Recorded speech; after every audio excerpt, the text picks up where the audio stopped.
Just before midnight, she left her daughter on the steps of the church. You know, this tune was originally a Ukrainian piece. Is it really? Yeah. I really like Carol of the Bells. It's a great one. It's beautiful, isn't it? Some people have said, is that Jodie Whittaker's Doctor because of the boots? But I don't think it really is. Yeah, because surely he'd remember if that were the case. You'd think so. Mind you, he seems to have forgotten that Yaz is the best person he ever met. So. Maybe at the 100th anniversary, they'll have an episode where they have all the companions like meeting in a meeting like they did in Power of the Doctor. The Doctor will come in and be like, see Yaz and say, I'm sorry, do I know you? But you're having some issues with the playback here. Oh, what's it doing for you? Who then went on to adopt you, is that right? Yeah, and she's amazing. I mean, she's... Oh, man. Got a massive delay between you and me here. This happened a bit last time, didn't it? I'll put it... I think I put it on Well, let's try medium. now. Hello? Hello? Yeah, there's quite a delay there. Is it? Ah. That's a good place to pause it. That's a good look. That's a good look there, Thomas, for Millie Gibson.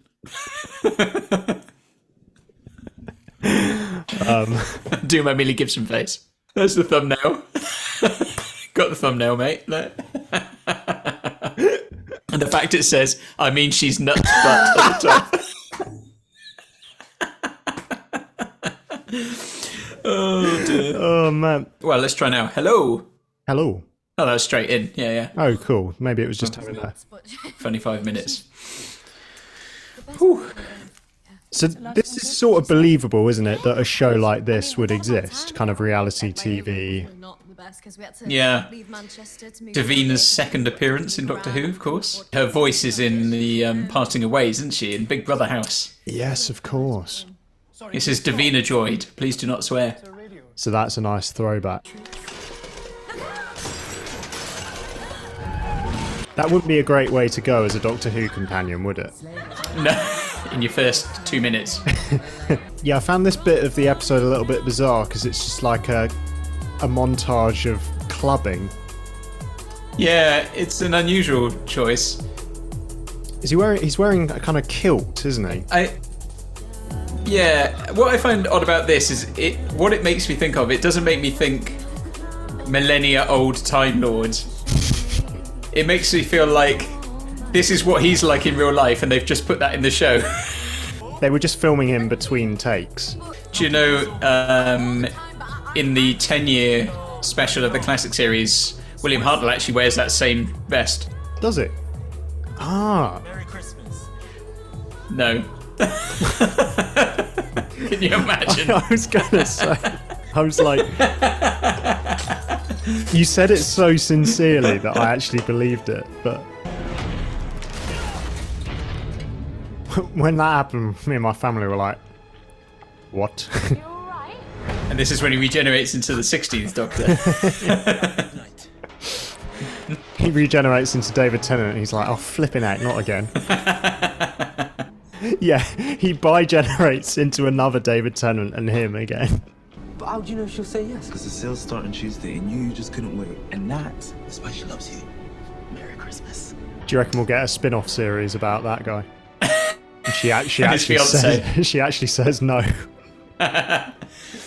So Paul McGann's Doctor in the TV movie does something a bit like that, where he knows the future about someone, like just he says, answer this question on your exam paper or whatever it is, Well, hello and welcome back to the Shallow Proclamation with myself, Thomas, and my very good friend Paul. I know we're a little bit late on this, but we did watch it with our families, but we're not revealing what we thought of it until we get into the reaction. But we thought, we're still within the 12 days of Christmas. She's married to Brian May, No way, really? And I think RTD, whatever people make of him, he has always been quite good at building the home environment and creating the sense of, this kind of quite a quirky household with all the kind of random annoying things that people do living sort of in close proximity. It's often quite well observed. And where is my cup of tea? Merry Christmas, Cherry. We should really get you a ground floor flat. I think she's my favourite character in the whole episode. Cherry. Just wants that cup of tea. Yeah. I think at this stage, the whole thing has felt very un-Doctor Who-y, hasn't it? Yeah. It could be anything, but not really Doctor Who. Like, Love Actually. and the Doctor hasn't really featured hugely, has he? I mean, it's very much Ruby in the forefront for most of this, isn't it? Yeah. I don't think you needed that scene of him dancing. I think if you just had a slight sense that he was there, or you just see the TARDIS in the background or something, I think that would have built the intrigue a bit more. Yeah. Can I say as well how disgusting that kitchen is? What, the colour scheme? Yellow cabinets with orange surfaces, like, just horrific. Horrific. It's a Davina McCall. Cool. This is the Davina McCall. Let's be honest, if this show was real, it wouldn't actually be Davina McCall making the call, would it?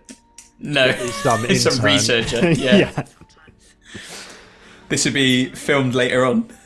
This is actually a terrifying prospect, isn't it? Impaled to death by a star on a Christmas tree. I think that's a photo of me when I wake up in the morning. Was that a hiss? Because let me tell you, I'm not. I don't really buy her reaction in that moment. No, I don't buy that reaction at all.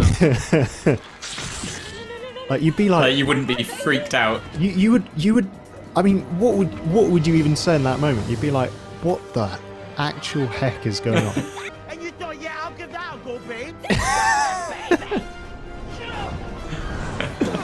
Babes. Oh, his theme is really good, actually. Yeah, it's really good. Yeah. Gloves. What are you thinking? Yeah, I mean, they do a thing, don't they? So I made a thing. They're really committing to the Mavity, aren't they? The Mavity, yeah. I quite like this design of the ship, though. I like the idea of it. Are you trying to ship them, Paul? What do we think of the new Sonic? It's quite a wide boy, isn't it? It's more like a remote control, isn't it? Yeah. I don't know. I think I can kind of get down with it. Yeah. I quite like the design. Yeah. Some people are quite anti it, I think. I think I was slightly disappointed because I really liked the 14th Doctor's one, and I was hoping that would stick around a bit. And it was literally just for those specials. You preparing yourself for the musical number, Paul? Well, yes, I knew it was kind of coming. I could sense it was coming because I'd seen it on the BBC like YouTube channel beforehand. Yeah.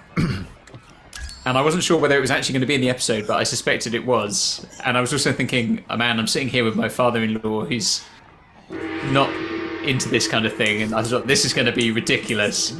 I think it worked better when we watched it because the words weren't on the screen. Right. Yeah. It didn't feel as intrusive as it did when you watched it on the BBC, on like the BBC's YouTube channel or Doctor Who's YouTube channel. Karaoke. Yeah. My father-in-law, like, what surprised me about this when he watched it is that he was just looking at all of this going, gosh, this is terrifying. Like, yeah. You know, to me, this is quite light-hearted and frothy, but he thought it was genuinely, like, horrific. Yeah, it's funny, isn't it? There's something very macabre about it. It's kind of got a Tim Burton feel to it. It's Jabba the Hutt. Yeah. I think at this point you either go with it or you don't.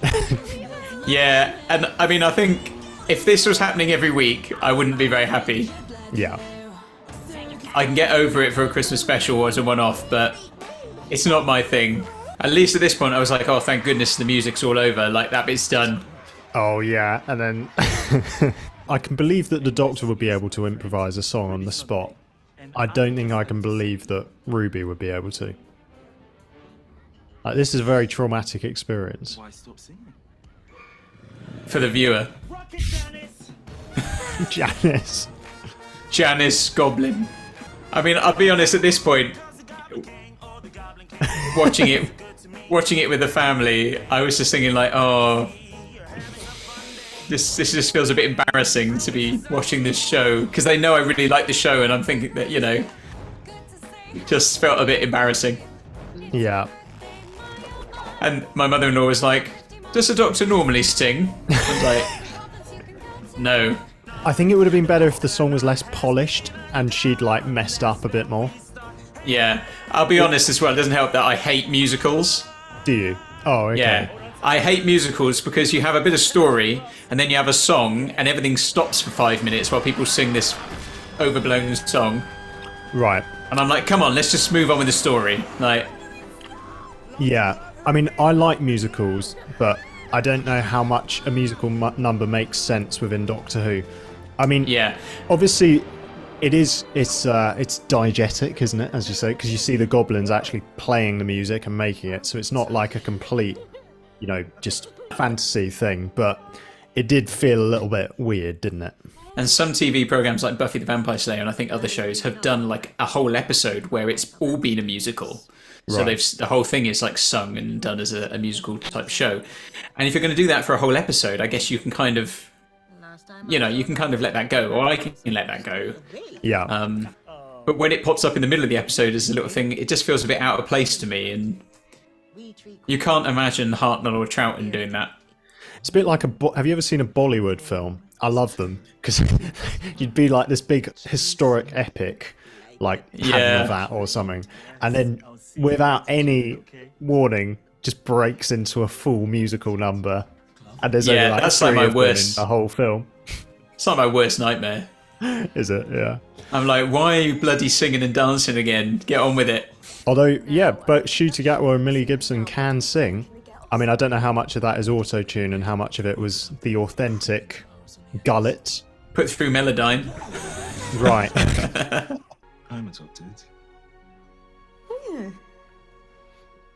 Timeless child. Yeah, I only found out recently. Yeah, do you remember the good old days? You know, so good growing up adopted, wasn't it? Where that person adopted you and killed you repeatedly so that they could take your powers.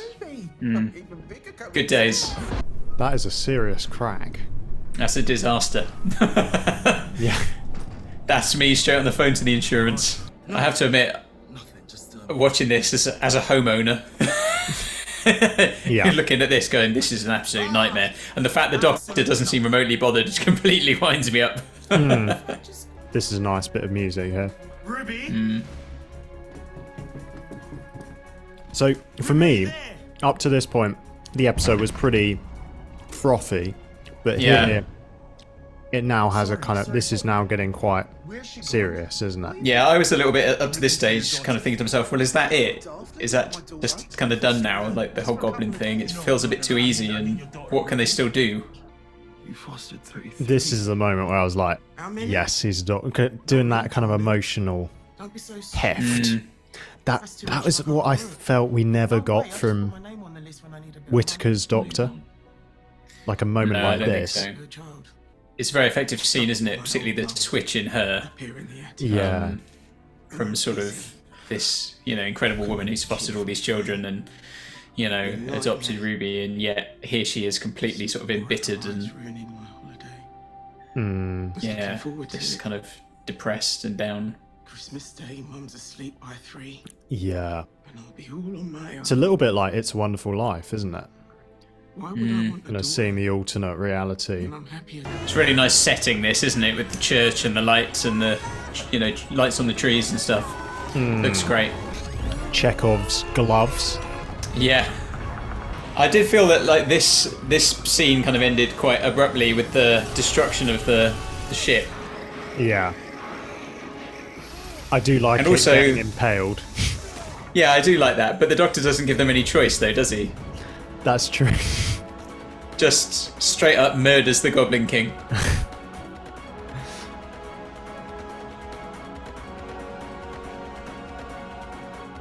Yeah, although he kind of lost his footing there, didn't he? So, was it an accident? He's like, oh, damn. Did he jump or was he pushed? There we go. Did Greedo shoot first? Oh, that's like Hot Fuzz, isn't it? Yeah, it's very much like that. I don't understand why the ship just disappears now. I suppose because the Goblin King has been killed. That was my reading of it. That their reality kind of depends on him. Okay. I thought it was just for convenience. Oh, catch. It's would be awful if he missed, wouldn't it? It's quite a refreshingly positive portrayal of the church, isn't it? You know, sort of taking in children and adopting them and impaling goblins with spires. And... As it was in the beginning. Imagine if he put her outside the wrong door. Now this bit really fascinates me because he has an opportunity to find out who the mum is, but he decides not to. And there's clearly a reason behind that. It's Jodie Whittaker. Then she gets a new fam. But where's Ryan? Patagonia. Patagonia. Well, that was an It's a Wonderful Life reference, wasn't it? When he touches the banister. Yeah, I think so. See, I'm looking at this again going like, oh, flipping heck, the ceiling's broken again. Yeah. The amount of DIY this is going to require. This is an absolute nightmare. I mean, she's going to have to pay the excess on her insurance. Her insurance premiums are going to go up next year.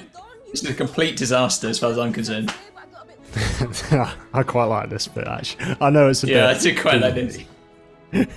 Merry Christmas, Davina McCall. Davina McCall. This lady is fascinating. Yeah, well, we'll get into that. Yeah. Not Davina's best bit of acting, I'll be honest. Merry Christmas, Davina McCall. Because they included the bit in the trailer where he says Merry Christmas. Imagine if they'd left in the trailer the whole line. So it just finishes with Merry Christmas, Davina McCall. Davina McCall. In fact, I'm going to put that out. I'm going to put out an edit of the trailer that has the whole line in. I really like the fact that he's just kind of about to leave, but he's kind of... Do you reckon he's kind of sort of hoping that she will follow, but he's not putting any pressure on? Her mum sort of takes this all very much in her stride. Doesn't seem remotely fussed. Yeah. Apart from the crack in the ceiling. Well, that would really pee me off, to be fair. Like you say. I'd be absolutely beside myself. On Christmas Eve. Oh man, flipping heck, what a disaster it would be. I don't care if you're a time traveller thousands of years old. I thought he was going to sonic it and it would just all go back together. It doesn't do wood. Or plaster. Mrs. Flood. Mrs. Flood, that's it, Mrs. Flood. Flood, like the river. Like River Song? No. When is a door not a door, Paul? When it's ajar. I like that they do this because they haven't done this for a while. And it's always fun to see the companion discover it's bigger on the inside. Well, it's exactly what you would do, isn't it, if you were in that situation? Yeah. You can't just bypass it because it's been done before. Who are you? I'm the doctor. There we go. Nice. I like his sweater there. Yeah. Did you see the trailer for the next season as well? Yes, should we watch that? Does it... I don't... Well, it's still this bit, isn't there? Oh, yeah. Did you see that? Never seen a TARDIS before. Breaking the fourth wall. I mean, it was a neat little bit at the end there to draw you in. Yeah. So who do you reckon she is? Is she the master? No.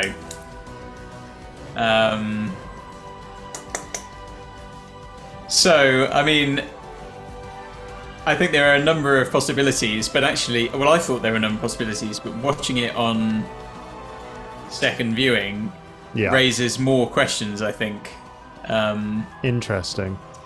So when I initially watched it on Christmas Day, and there's that scene that we've just seen where she says, "Never seen a TARDIS before," you kind of go, "Oh, like she must be a Time Lord. She knows, she knows something about the Doctor and who he is." But watching that back, when the TARDIS dematerializes and she's behind it, she sort of looks around like confused.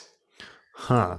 Almost like, she, as if you'd expect someone to react, and then when the Doctor's about to leave, she says to him, "Who are you?" Which suggests it's not a character from previous things. So my initial thoughts have been, I never thought the Master, because I think the Master's still in that tooth somewhere. I think it would be too soon and too obvious to bring the Master in. Tooth soon. I think possibly one of the options that were in my head before I watched it again, Susan. Whoa. Although how Susan would have ended up in 21st century London compared to where she was dropped off previously, I don't know. Names that won't mean anything to you from later in the classic series, Romana and the Rani. But one that won't mean much to anyone, possibly. I initially thought, my main thought was, I bet she's a character called Iris Wildtime, who actually is a Time Lord who appears in the 8th Doctor novels, who's like a crazy old lady type Time Lord, who her and the Doctor have some kind of past. But then watching it back, like, it seems like she doesn't know who the Doctor is. She says, "Who are you?" But then she also seems to know, when Ruby's there, she says to her, "Good luck, Ruby." Like, she kind of knows what she's stepping into. Yes. So it raises, the second watching, where you get a bit more of a chance to kind of look at this lady, Mrs. Flood, and think about her, makes it much more intriguing to me. It is an intriguing little twist, isn't it? And one that I don't think many people would have seen coming. This sort of grouchy neighbour it was her all along. Something. Yeah. Is she the one who waits? Well, is she the boss? Yeah. Are they the same character? Are they the same thing as well? Because the Meep says, "Wait till I tell the boss," and the Toymaker talks about the one who waits, and he also talks about someone else's game. His legions. He said his legions are coming. But I think this is a good example of what Rusty Davis does well. So I watched the whole episode, and and even watching it there on a second viewing, like, it's a perfectly serviceable episode. It's enjoyable. It's never going to be a classic, I don't think. I'm never going to look at that and think this. Not even the best of the Christmas specials. It's Rusty Davis knows that on Christmas Day, most people are going to have eaten too much, drunk too much, aren't going to be able to pay attention properly because there's all stuff going on around them. So if you do watch it there in the room on Christmas Day, it needs to be quite light. It needs to be frothy, accessible, fun, family suitable, all those things. You don't tend to sow big or have big revelations and stuff going on. Moffat was a bit different to that because he dared to regenerate the Doctor on Christmas Day, but what Rusty Davis does well is he sows those seeds of something. So I would have come away, I think if the episode had just finished as it did, until there was that little scene at the end, I think I came away, I was thinking to myself, oh, well, it was all right. Yeah. But there was nothing that would make me, I was going to watch the next series anyway, of course. But there was nothing that made me go, oh, really got to watch this. It's kind of our job on this channel. But when there was that scene with Mrs. Flood, I was like, now I'm intrigued because I want to know who this character is because there's clearly something bigger going on here. And he did it a little bit in the giggle, didn't he? By all the specials with, as we've said, the Meep, the boss, the legions, the one who waits, the master's tooth being picked up. Yeah. And they might not all be part of the same thing. I doubt they are, but that's what I think Rusty Davis does well, is he sows those things and makes me want to come back and watch the series. And I hope as well that the actual series, maybe when we watch the trailer in a minute, we'll see. I hope the actual series will be a bit more serious and a bit darker. It doesn't need to be dark, but darker than Christmas Day froth. So yeah, I think that's exactly how I felt. Like for me, the Doctor Who Christmas specials can go either way. And this goes right back to the very first, which was the Feast of Stephen. Like, as you say, it might be the only episode of Doctor Who that many people see in the year because it's on Christmas and they'll watch it. So they can either be really, really good, like the one with Catherine Jenkins, which for me is probably the best, peak, or they can be very throwaway. I think this was somewhere in between. The first half, I was kind of like, this is all very silly and inconsequential. And then, but that moment that you pointed out where you see the alternate timeline and you get a genuine kind of emotional moment from the Doctor, I like that. And that kind of keyed me into, oh, okay, yeah, he can do the brooding doctory thing, which was good to be able to see at this stage. Yeah. Yeah, and then as you say, that little intriguing nugget at the end, which many people might have missed because they will have just turned off the credits. That was quite nice for the fans or people who are more invested in the show. They get that at the end. But one thing I did want to raise is clearly something RTD is playing with is this whole idea of like think different realities or beyond our universe. So Wild Blue Yonder was about, the edge of the universe where things are thin and you can invoke superstitions and stuff. The toy maker gets let in and he's obviously like this elemental force that's very beyond our reality, governed by the rules of play. And then this, like with the goblins, it's kind of governed by coincidence and luck and stuff. So he's clearly playing with like these alternate realities and is he going to do something with the multiverse or something like that? And it's interesting on the one hand because it's quite there's a lot of scope for creativity there, isn't there? Like, oh, they're governed by luck and coincidence, so that's a thing to play with. But my only worry with it is that it will become very kind of Deus ex machina, and it's just like, oh yeah, you can fix this massive end of the universe event simply by pulling a piece of string. It's it could end up becoming pretty convenient. I mean, even you got a sense of that with the toy maker, like generating another TARDIS by whacking it. I'm fine with it to a degree, but it could undermine the stakes going forward if there's going to be a lot of this sort of logic going on. But I don't know. I'm hopeful. Yeah, like how fantastical. Because I guess the show in at least in the classic era and even to some extent in the modern era has always gone down the road of there's a proper explanation behind things. So where you might look at something and think it looks like magic or ghosts or supernatural or whatever, actually there's a perfectly good explanation, rational explanation behind things.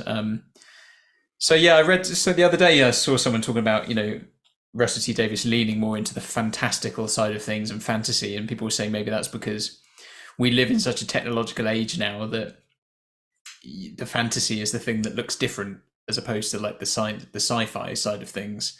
I mean, but people have criticized the show for being kind of Deus ex machina since Rose stepped out of the TARDIS and parting the ways and stuff like that, and although those were sort of the polarity. all those, it's always been accused of that in different ways. That's true. I mean, I think what is noticeable is that in the Giggle and this one, the threat was dealt with very quickly, right? Very sudden. Like the toy maker loses a game of catch, and that's the end of the toy maker, completely done. And then in this one, suddenly within 2 minutes, the ship is pulled onto the spire, and then the ship disappears, and it's all gone. So I think what I would say about this episode is that the threat, it didn't really feel like the threat was particularly great at any point on the whole. I think, like you say, what it did well is that partway through you at least get to see that Gatwa has an opportunity to do some acting rather than just frothy fluff. And even then it's the stuff with the mum in the kitchen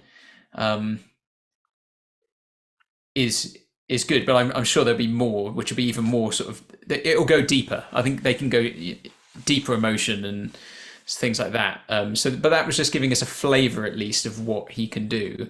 And that was encouraging because I think up to that point, a bit like you, I've been thinking, yeah, it's fine, but it just feels a bit kind of, I don't know, maybe like a little bit CBeebies. Yeah. But part of that is the Christmas special thing. But I don't know, like you say, other Christmas specials are able to have pulled on the heartstrings. So it doesn't have to be that way. I mean, and I'm okay. I like it when Doctor Who does a fantastical element, and there's a sense of something that even the Doctor doesn't understand. Yeah, I don't like it when it like tries to explain everything in terms of material terms. I guess what I mean is, if you come up with, oh, there's this realm, and don't you know, in the goblin realm, it's all just governed by pulling ropes and stuff, and if there isn't, you kind of have to have some kind of law or rules, I suppose, that are tangible. And my only slight worry is that he'll just come up with loads of, don't you know you can fix this just by doing that. The show can end up being diluted, I think, perhaps by some of those things if you do it too much. Yeah. Sure. What I found really interesting is my father-in-law really enjoyed it. Huh. And he's not at all into Doctor Who or anything like this. Basically, he's the man who didn't like Lord of the Rings and wouldn't watch any of that stuff because it would never happen, would it? Right. That's what, wow. That's his attitude to these things. And he liked this. He just cares about football. So and so he said, when he said, "Oh, he'll sit and watch it," like we all sitting and watching it, and he was actually kind of getting into it, and like and he was saying something, because my mother-in-law was saying, "Well, should we go now?" And he's like, "Well," just let this finish, you know. And like I say, all the bits that I looked at in it that made me kind of cringe a little bit and felt a bit embarrassed about, and was like, "Oh, this feels a bit childish and silly." It didn't seem to register for him at all. He just enjoyed the whole thing. That's interesting. So, but maybe that's just we're coming at it from different places. You know, I like my Doctor Who to be darker and grittier and stuff, with big storylines and emotion and stuff like that. Whereas he maybe just, well, for him, it was an enjoyable hour of his life. Yeah, that's interesting. Oh, and we should say, what do you think of new companion? Yeah, I think she's good. I mean, it'd be interesting to see where they go with it. I mean, I don't have loads of thoughts on her. I mean, she seems like a good companion. There wasn't anything about her in the story that made me go, she's amazing. Like she's perfect as a companion. She just seems like a good companion. And of course, as we talked a little bit in the episode, the conceit behind her and the adoption, who are her parents, I imagine all that is going to play into a bigger storyline across next season and maybe the season after, who knows, and maybe ties in with Mrs. Flood, the next door neighbour, as well. So from that, it will remain to be seen how she fits in. Yeah. What about you? What were your thoughts on her? Yeah, I agree. I think from a story point of view, it's a nice. It gives her a good motive for wanting to travel with the Doctor. It's like, oh, he can travel in time. Therefore, if there's one guy who can find out who my family are, it will be him. And there's going to be an interest. Clearly, RTD is going to play with that. The Doctor, for some reason, isn't going to let her find out. So that's really intriguing. And I like her kind of family setup with the three ladies in that house and then the baby. And it's quite, you kind of believe it, don't you? It's kind of, wanting the cup of tea. And we need to get Cherry in the TARDIS at some point. Yeah, because that's important, I think. I think building the companions, for me, really, this episode is about setting up her kind of home life, because that's a big part of it, is what is the companion leaving behind. And I think the classic era that we've seen so far has maybe been less good at doing that, companions just drop stuff and go with the Doctor, and then you don't really find out what the people they love at home are doing without them. No. So that's been a nice kind of thing that Russell T Davies has lent into. But yeah, I agree. I think she wasn't given that much to do in this episode. I'd like to see more of her before I kind of... Yeah, nothing of weight. Yeah. I think some of the moments were a little bit like, I don't think that's how you'd react if Goblin was stealing a But then you can only do the lines you're given, I suppose. Yeah, exactly. At that stage. But I wonder whether Cherry will become the new Wilf. Will she be as loved and revered by fans as Wilf was? Who's to say? Did you? I can't remember if you said. Did you have any thoughts on who Mrs. Flood actually is? I honestly don't know, because I agree with you that I think, given we've seen the Master as in the tooth, it would be unlikely that it's him.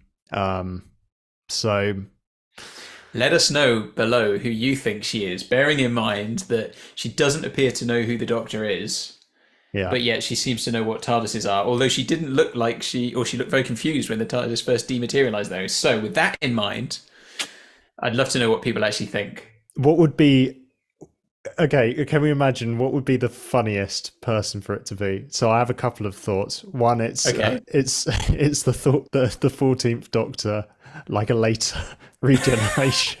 Another bi-generation of the 14th Doctor. Another possibility is that it's Captain Jack, because he was the face of Bo, wasn't he? So it's a step in that direction.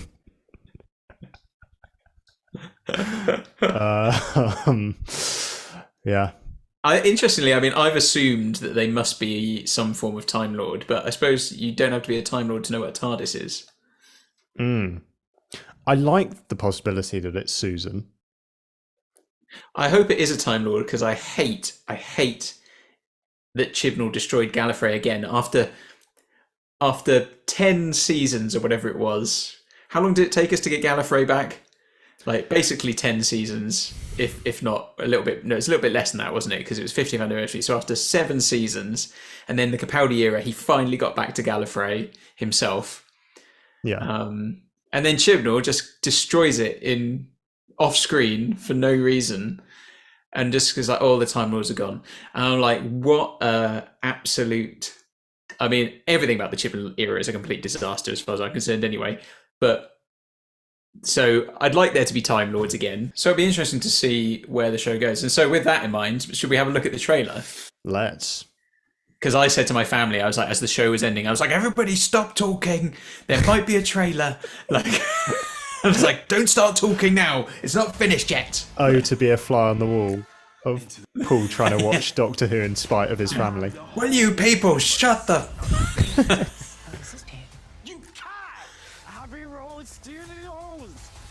The Beatles. That's cool, isn't it? This is a throwback to The Chase. Yeah. No job, no boss, just fun. Rose again. Oh, yeah, that was Rose, wasn't it? I'd love it if you came with me. The brand new season of Doctor Who. Right. This May on BBC. Let's go back through and just see some of these stills and see who we've got, what we've got here. So what's interesting, I've seen a lot of the preview stuff of the show. The Doctor seems to be wearing a lot of different outfits, like outfits that actually fit the era he's in. Yes. So is that a thing?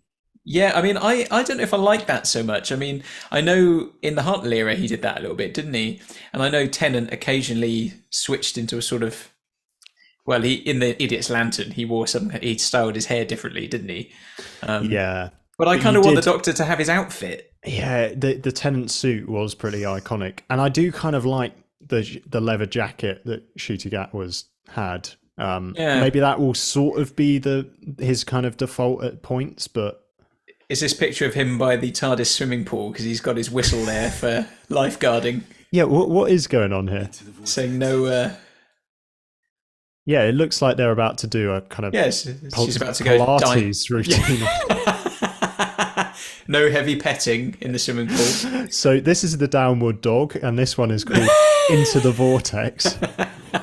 This looks good. I like this. I didn't really notice this on the first time through. Yeah, isn't that where Jodie Whittaker regenerated? No, that was Durdle Door, wasn't it? It was Durdle Door, but I like. What I will say is the show looks beautiful, doesn't it? Yeah. And the episode we've just watched looked very filmic, I would say.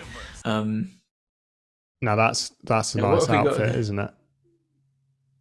We're being so sad right now. I like it. I do like this outfit he's got there.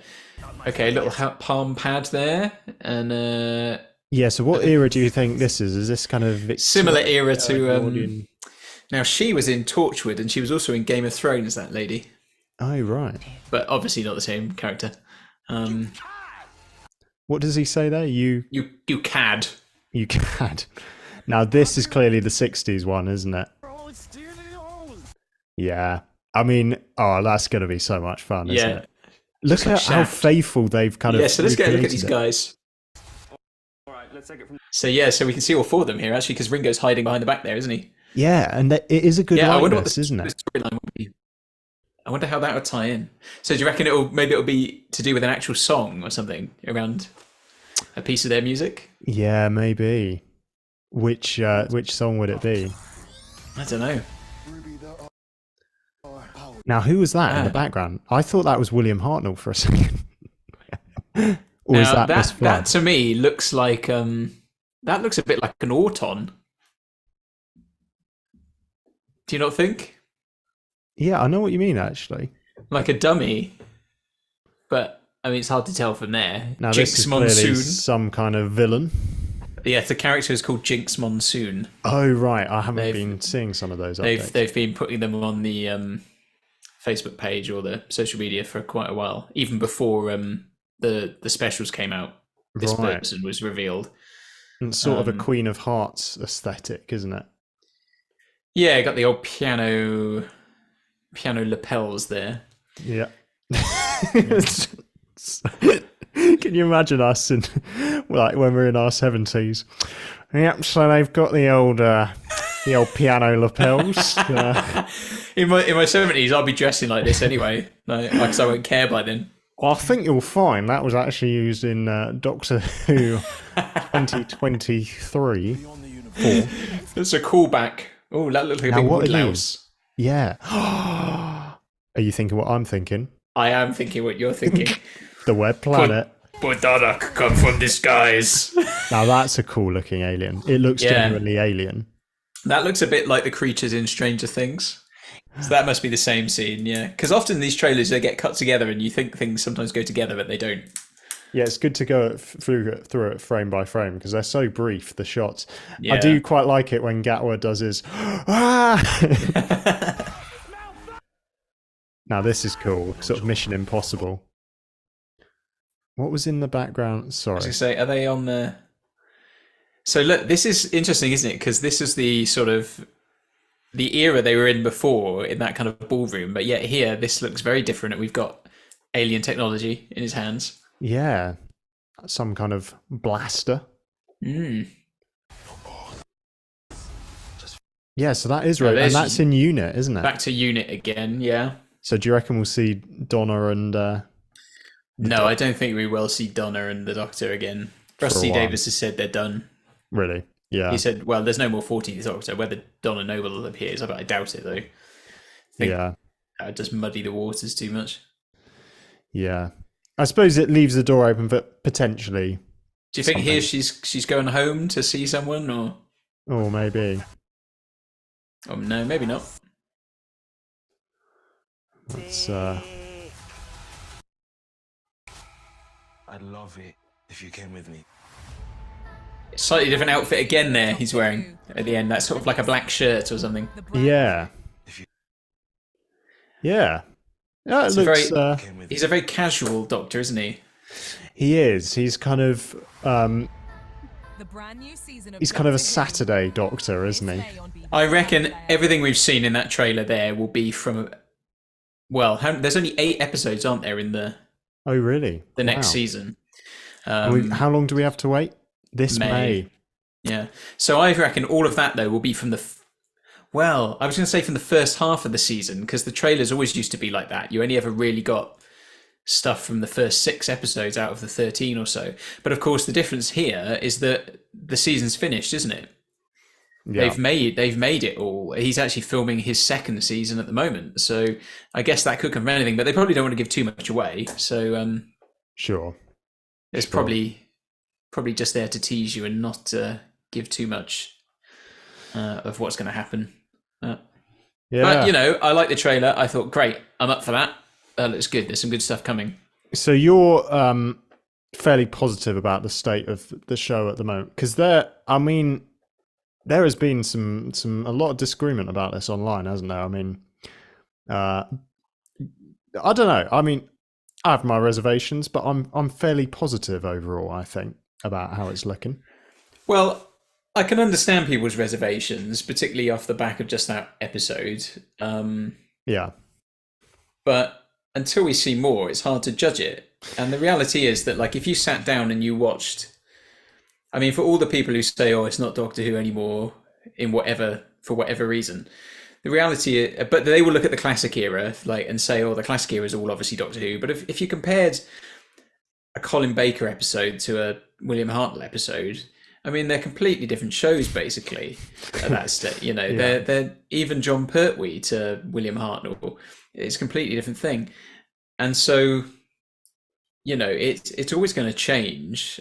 I suppose it's how far can it go before it stops being Doctor Who in any sense? Can it go to a point where that's the case? We all change, don't we? Every moment, like breath in a mirror. Just got to remember all the people that you used to be. I never ever eat pears. But it's I wouldn't if every episode from now on felt like that episode, I wouldn't enjoy the series as much. I would still probably be watching it. It would have to get... Well, the reality is I've watched the Chibnall era, right? I kept watching during the Chibnall era that was just unadulterated crap. Like, just irredeemable. And it's like, because it's like, I always liken it to like following a football team. You should, people who really follow a team don't just follow the team when they're in the Premier League and winning the trophies. They keep following them even when they get relegated and end up down in the whatever it is at the bottom these days. I want to say the Vauxhall Conference, but that's probably from the 90s because I don't follow football. But I feel like that about Doctor Who. I mean, I'm going to keep watching it even when I'm not enjoying it. Well, even when like the Chibnall era, I'm kind of every week I'm going, please let there be something good in here. So I don't think it can possibly be as bad as the Chibnall era, whatever happens now. Now, whether you like it is another thing altogether. Whether you like Ncuti Gatwa's take on the Doctor and the way he gets written, that will be up to the individual. And whether Rusty Davis, and I just don't know what direction Rusty Davis is really going to take the show in on the whole, in terms of, but having seen that episode, having seen the things that happened in the specials with the Meep talking about the boss, the one who waits, the legions that are coming, the Master's Tooth, and then Mrs. Flood at the end there, those are all the kind of things that would get me excited in the classic kind of Russell T Davies era from back in Eccleston and Tennant's time. Those are the things that made the show really great. Those bigger things that were going on in the background and the things we're building towards. So I think if those elements are there and they're done well, I think it's going to be really good. Yeah, I agree. Yeah, well, let us know what you think in the comments, people. And we'll obviously be back in May and to watch the new episodes, and we'll also be reacting in the meantime to continuing to watch the classic era. So we're in season 6 if you're joining us for the first time. We're nearly at the end of season 6. Yeah, nearly the end of season 6. And actually it would be good, join us on our Discord server if you haven't already, by clicking the link in the description and coming over and chatting there. And we need to open up soon a little thread on there, Thomas, for people to put questions about season 6. Yes, and we must keep mentioning that before we forget. Yes. Yeah. So do that. Yeah. Oh, great. Well, thanks, Paul, and thanks everyone. Yeah, thanks, mate. Yeah, it's been good. And by the way, if anyone here does like the Chibnall era, you're very entitled to your opinion. But you're wrong. Man, me and my family, we have been quoting the Toymaker constantly over Christmas. Well, that's all right then. And what has he been inventing now?